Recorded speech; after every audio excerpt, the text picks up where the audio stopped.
Welcome back to Signal versus Noise, where we take a look at market behavior and the options tape and ask, is there anything unusual happening here? Today's setup is the Trump stock call. At this point, we've talked enough about the Trump-linked market events on this show to stop treating them as one-offs. We covered the Q1 disclosure when the timing around semiconductors, AI names Palantir, and the March drawdown forced traders to ask whether or not this was luck, positioning, or insider access. We've previously covered Lilly and GLP-1 sequencing, where policy, FDA enforcement, Medicare coverage, and stock exposure all lined up just a little too neatly. And we've also covered Palantir, where a public post has moved the tape within minutes. So should we talk about Intel again, where government capital has turned a stock from a multi-decade loser into the pristine national security trade of the year? So we're going to ask a different question on today's Signal versus Noise. In fact, when Trump names a stock, does the trade actually work?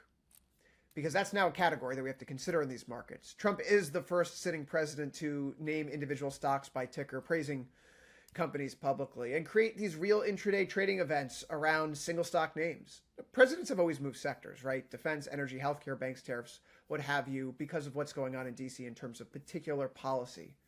What's different this time right now is the precision and the specificity with which President Trump is calling out these names. These individual tickers are becoming event-driven instruments based on Truth Social posts, White House remarks, and rally speeches. He did this recently in my congressional district, calling out Micron, which we're going to get to in a moment here.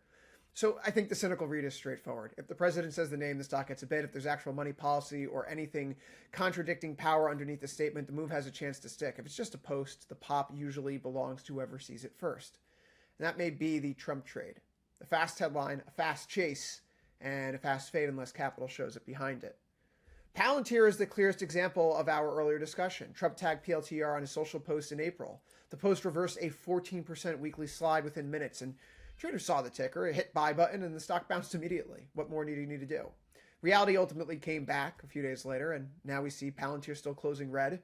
That was a perfect example of sentiment just moving faster than the fundamentals. We could talk about Dell, for example. This is actually his strongest positive case. Trump at the White House had said, go out and buy a Dell. And the stock was up about 13% the day at an all-time high. But Dell already had a real story underneath it. AI server demand, backlog growth, infrastructure spending. The White House line gave traders just another excuse to chase a stock that had already had a significant fundamental catalyst. To that degree, IBM worked for a similar reason. We could see here that an old clip goes viral on June 1st. IBM closes up about 7.6% while the NASDAQ is down in the day.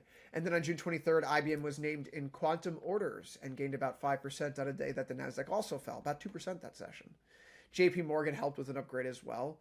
So the stock had something more than just presidential attention. There was a catalyst stack, if you will, in place before Trump's tweets.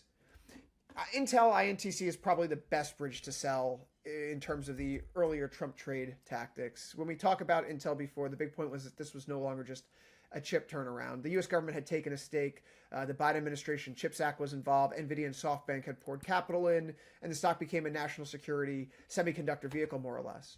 Trump's April 30th Truth Social post certainly helped, but the real move came from capital policy and sovereignty premium. And that is the difference between stock mention on social media versus an investable regime change. But Micron stands out the most. Micron may be a bit of a reality check for this whole story. On July 1st, Trump praised Micron on Truth Social. That was yesterday. He called it one of the hottest companies and tied it to a $250 million pledge, for the Trump accounts for kids. The stock fell 10.7% while the NASDAQ was down less than 1%.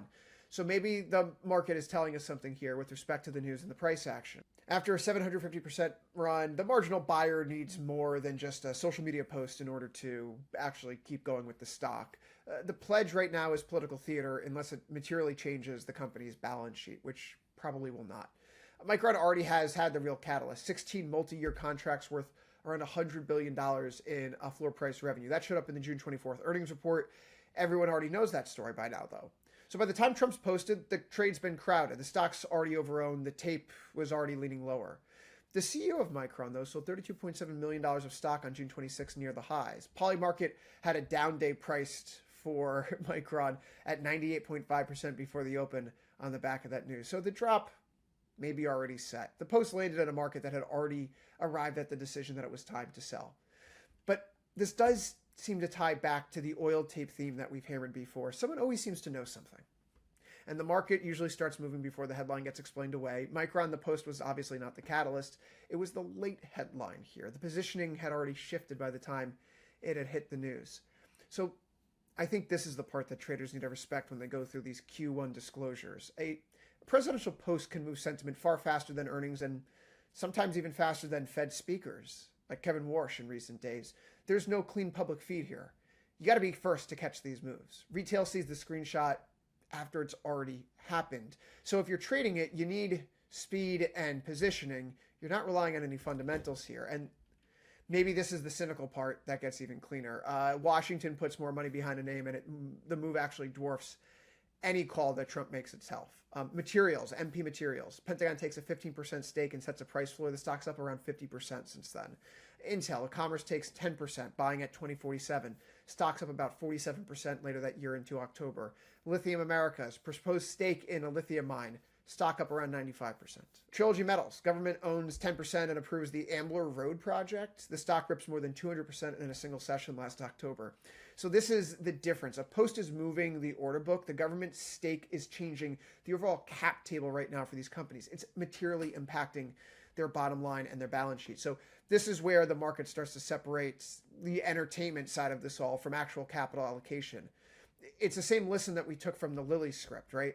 That you have a stock mention, yeah, that's one thing. But when you have Medicare coverage, FDA enforcement, distribution policy, government adjacent market structure, that's completely something unto itself. That creates a tension. The policy change creates the sustainable flow into the sector. So I think today's signal versus noise setup is fairly straightforward. The signal is that a Trump mention is clearly a tradable catalyst. If he names the ticker, the stock can move sharply. If the broader tape is red, though, and the stock still catches you a bid, that means the market's probably listening. Think Intel and Dell in recent months. But is this just airtime? Is this just noise? Is this something real, or is there any actual money behind it? We know the president's been trading about 80 times per day, which if you're a retail trader, you probably don't trade 80 times per day, even if you're doing this full time. So it stands to reason that there's a lot of noise in there, but maybe there's a signal there too. If the government takes a stake, a price floor, a contract, a tariff exemption, and Trump's also talking about those companies, odds are that it's probably going to be in a good position. Other than that, a Truth Social post unto itself means literally nothing. But if you're going to be following Trump into these things, the question is, are you early enough? Are you following this stuff quick enough to take advantage of the information asymmetry while it's out there in the market? It's very difficult for traders to do. As we see with the oil futures, sometimes that information is known only after the fact. So words are moving sentiment for a reason in these recent sessions. But the money and the capital, the government policy, that determines whether or not it's just a single day pop or it's a sustainable trend. That's today's signal versus noise. Hey, audience, what do you think? Do you think that it's coincidental that Trump keeps trading these names that are up dozens of percent, hundreds of percent over the past year or two? Let us know in the comments below. You've been watching Signal versus Noise. This is Tasty Live. Like and subscribe for more videos.